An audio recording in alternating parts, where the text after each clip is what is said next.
Olá, hoje nós vamos falar sobre como a Idade Média foi vista e pensada ao longo do tempo. Então, a Idade Média, ela tem sido visitada ao longo do tempo por diversos estudiosos, artistas, que se inspiram nos temas medievais.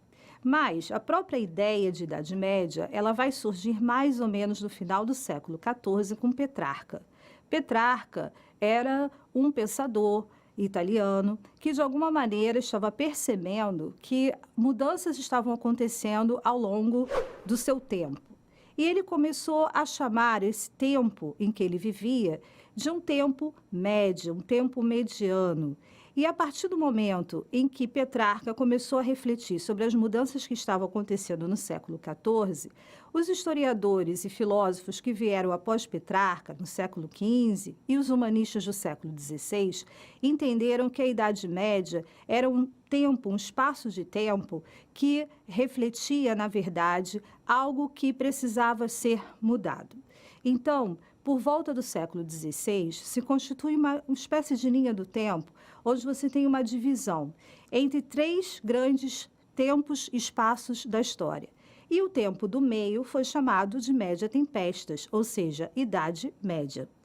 Essa nomenclatura Idade Média, ela acabou sendo absorvida nos séculos seguintes. Então, no século XVII, por exemplo, que é muito voltado para uma visão racionalista, né, onde a filosofia, de alguma maneira, de alguma forma, ela quer reverter, né, aquela perspectiva teocêntrica, aquele domínio nobiliárquico, clerical, que caracterizou boa parte da estrutura medieval.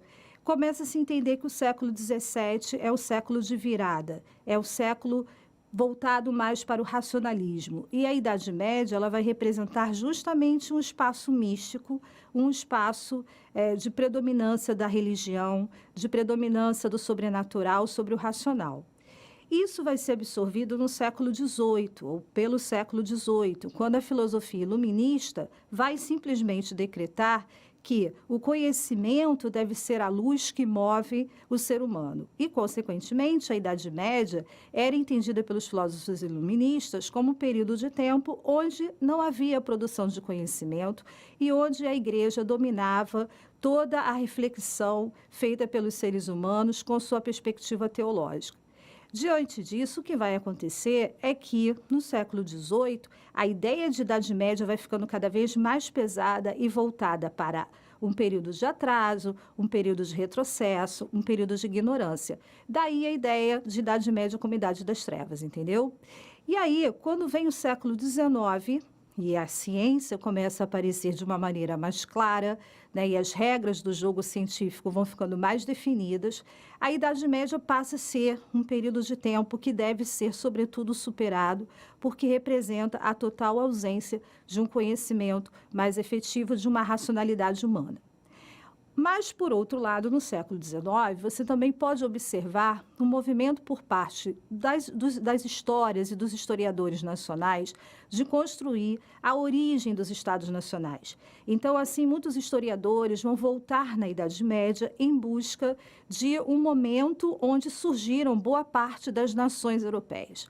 Os historiadores franceses, os alemães, vão, de alguma maneira, olhar para o período medieval e tentar retirar dali as bases da formação nacional dos seus reinos. Isso faz com que a Idade Média se torne como um espaço de origens, como um baú de origens. Por outro lado, o que vai acontecer também é que a Idade Média vai se tornar um espaço do fantástico, do sobrenatural, daquilo que não é racional e que vai ser visitado por historiadores, por pintores, mas principalmente artistas de uma maneira geral, que vão se inspirar em temáticas medievais. Então, é nesse momento do século XIX que nasce uma obra da literatura gótica, a primeira obra da literatura gótica, considerada assim, né, pelos historiadores da literatura, que é o Castelo de Otranto. E nessa obra, o autor se inspira em todo o espaço, universo e arquitetura medieval para configurar a sua obra de suspense. Aqui no Brasil, a gente tem um exemplo de um autor que utilizou pela primeira vez temas góticos na literatura, que foi o Álvares de Azevedo, com Noite na Taverna, né? Uma longa viagem de trem onde um rapaz faz um pacto com o diabo. Então, nessa perspectiva, nós vemos a cada momento como a Idade Média ela vai servindo como espaço, um espaço de tempo, mas também um espaço cultural, onde até hoje as pessoas se inspiram para entender melhor, né? Ou para se entender melhor diante das suas próprias superstições, das suas próprias vontades, dos seus próprios desejos, enfim, né? Para mergulhar no universo mágico. E assim você tem Game of Thrones, Senhor dos Anéis, né? Que são, na verdade, várias produções, tanto da literatura quanto, né, da cultura pop, que têm absorvido o espaço e o imaginário medieval como inspiração. Bom, ficamos por aqui e até a próxima.